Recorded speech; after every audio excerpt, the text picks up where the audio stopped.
For me, that was, again, I think a really important moment to understand community organizing, the power of money in politics, seeing what was being built, working for a black candidate. But at the time, many people inside were taking directions from a lot of white people, right? And so what would that mean for us? So that was really, I think, the basis of my political viewpoint between that and NAACP. So fast forward years and years, Obama wins, I moved to DC, I transferred to Howard University where I was able to graduate, got a job on Capitol Hill working for former Representative Carolyn Cheeks Kilpatrick, who just passed away from Detroit. So worked for a CBC member who was the chair of the CBC during the craziness of the first black president. That's wild. And so again, that was a critical moment for me to be a student of history of politics at the time. And so fast forward post-Howard, fast forward to some of my own hopping around being a consultant. 2016, we are seeing Donald Trump run for president. He's taken over the Republican Party. But at the time, we really didn't see the organizing of black folks the way that we thought there should be.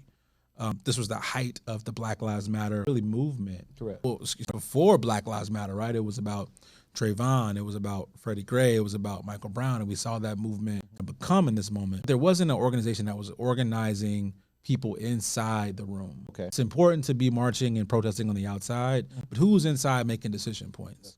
And so we looked at what was happening in Ferguson specifically. You had a majority black suburb of a majority black city, Lewis, not a black member of city council, never had a black mayor. You had a prosecutor in the county who was a 30-year incumbent almost, never had a black prosecutor. And so you had this tragedy of this killing of this teenager and all the white supremacy that came with that. And you had black people in position to leverage power, but we haven't been leveraging power to that moment. And so we said, what would it mean if we organized money and organized people to get into office and change those laws that we wanted to change? What would that look like? And so we started the Collective PAC in 2016 to be that answer. Now, what is a PAC? A PAC is a political action committee. But essentially, it's a legal mechanism to bundle and raise money from lots of people for a certain cause.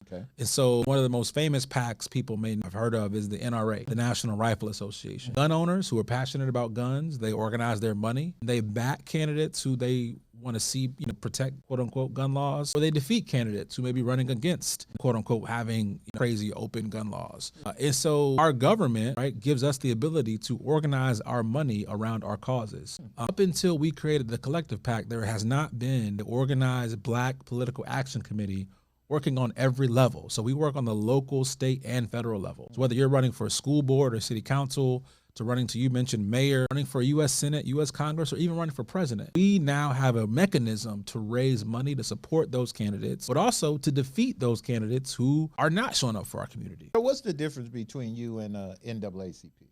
Yeah, so NAACP, National Association for the Advancement of Colored People, been around since 1909. They actually had a PAC back in the 2000s, but obviously because a lot of the campaign finance laws, they no longer have a political action committee. The NAACP is organized as a 501c4, which is tax designation for those of you who may be wondering, but it's essentially a way that they can organize their units, their chapters around the country to advocate for policy.